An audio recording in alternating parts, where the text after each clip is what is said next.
Alright, Karina Baby for the 23rd. Much more Luke.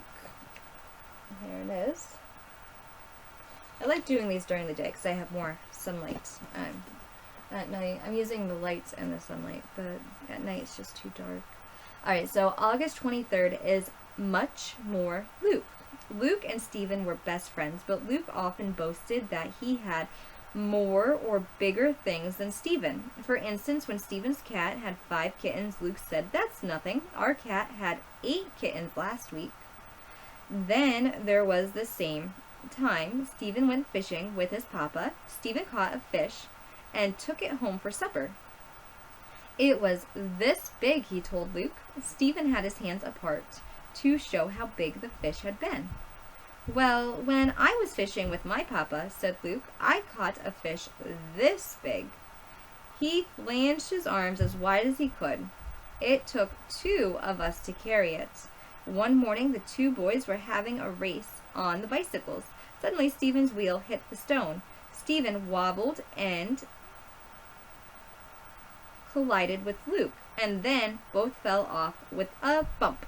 "Ow, my arm!" cried Stephen. "But my arm's worse," sniffed Luke. Stephen's mama came out to see what was the matter. "That's a nasty cut," she told Stephen.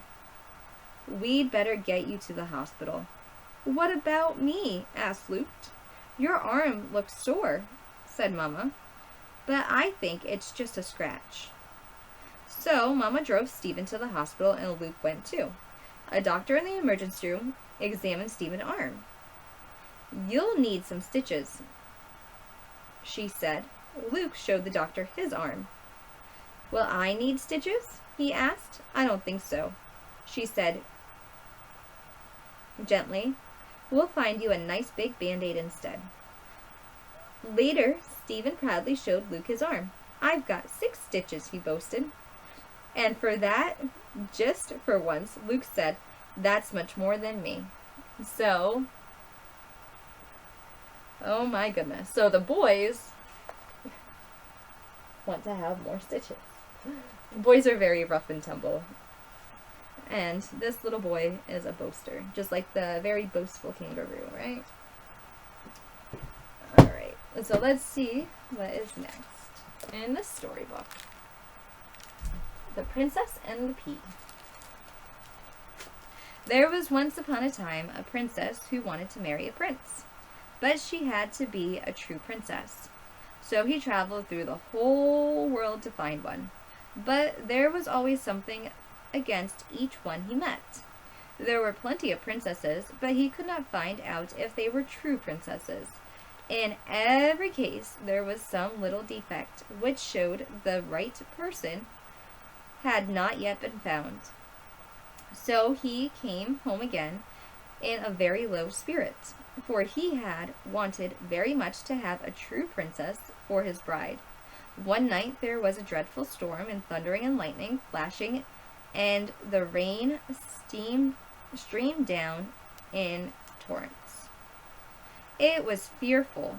In the midst of the storm there was a knocking hard at the palace gate, and the old king went to open it. There stood a princess outside the gate, but oh, in what a sad plight she was from the rain and the storm. The water was running down her hair, down her dress, into her tops of her shoes, and out of her heels again. And yet this girl said that she was really a true princess. There she is.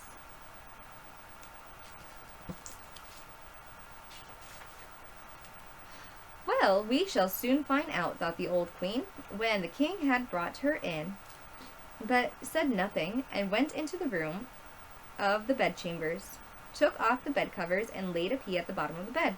Then she put 20 mattresses on top of the pea, and 20 eider downs quilts on top of the mattresses.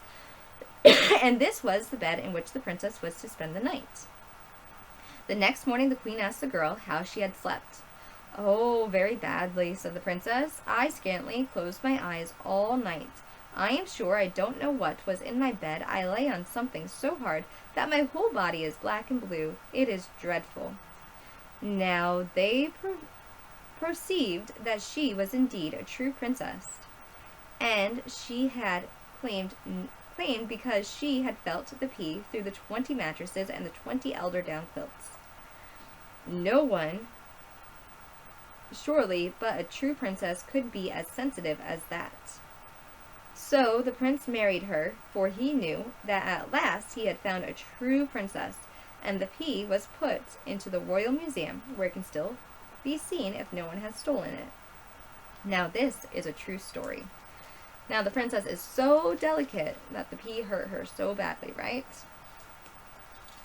I don't know if that's a good thing because women go through a lot. But this princess will be pampered probably all of her life.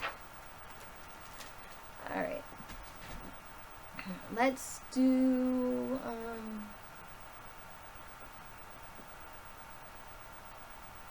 oh gosh, how does that one start?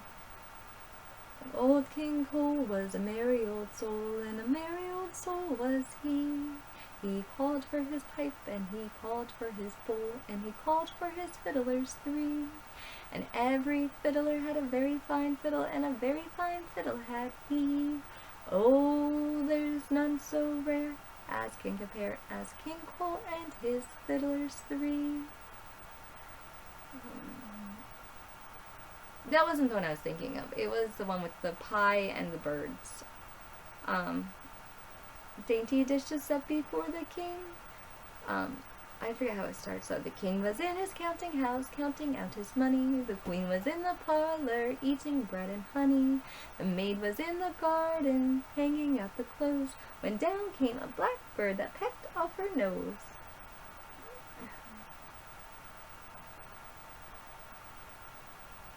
Pocket full of rye. A pocket full of rye, 4 and 20 blackbirds baked in a pie. Now wasn't that a dainty dish to set before the king?